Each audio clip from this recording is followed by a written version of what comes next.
Okay, Assalamualaikum dan selamat pagi. Baik, hari ini cikgu akan sambung kepada kamu topik yang seterusnya, iaitu dari segi kehilangan hidrogen. Okay. Pengoksidaan dan penurunan dari segi penambahan dan kehilangan hidrogen. Okay, sebelum ini kita telah belajar tentang penambahan dan kehilangan oksigen. Hari ini kita akan belajar penambahan dan kehilangan hidrogen. Okey, kamu boleh tengok dalam kotak warna kuning ini, apakah yang dimaksudkan dengan pengoksidaan dari segi kehilangan hidrogen dan juga penurunan apabila tindak balas itu mengalami penambahan hidrogen. Okey, pertama sekali kita tengok maksud. Okey, tindak balas pengoksidaan berlaku apabila suatu bahan tindak balas mengalami kehilangan hidrogen. Okey, maksudnya jika tindak balas itu bahan dia akan kehilangan hidrogen, jadi tindak balas itu adalah tindak balas pengoksidaan.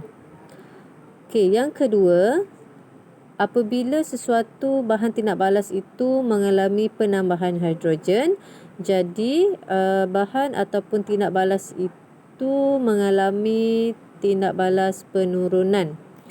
Okey, sebagai contoh kita lihat contoh tindak balas antara hidrogen sulfida dan juga klorin. Okey. Okey, yang pertama sekali kamu tengok dalam persamaan ini, kita ada hidrogen sulfida. Okey, dan hasilnya adalah sulfur. Okey, jadi kamu tengok di sini hidrogen sulfida akan menjadi sulfur. Okey, jadi hidrogen sulfida telah mengalami kehilangan hidrogen. So, hidrogen sulfida telah mengalami tindak balas pengoksidaan. Okey. So, hidrogen sulfida mengalami tindak balas pengoksidaan. Jadi, hidrogen sulfida merupakan ejen penurunan. Okey, next kita tengok yang seterusnya. Klorin. Okey, klorin menjadi hidrochloric acid.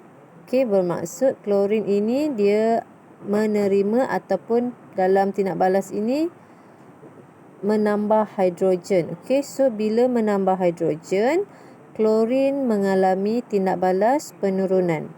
Okey, so apabila klorin mengalami tindak balas penurunan, jadi klorin adalah ejen pengoksidaan.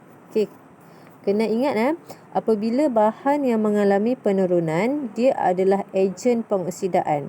Okey, bagi bahan yang mengalami pengoksidaan, dia adalah ejen penurunan. Okey, so di sini kamu boleh tengok saya ulang. Hidrogen sulfida, okey, hasilnya adalah sulfur. Jadi dia mengalami tindak balas pengoksidaan kerana kehilangan hidrogen. Okey. So, bagi klorin, klorin menjadi hidrogen klorida ataupun asid hidroklorik, dia menambah hidrogen ataupun menerima hidrogen. Jadi klorin ini akan mengalami proses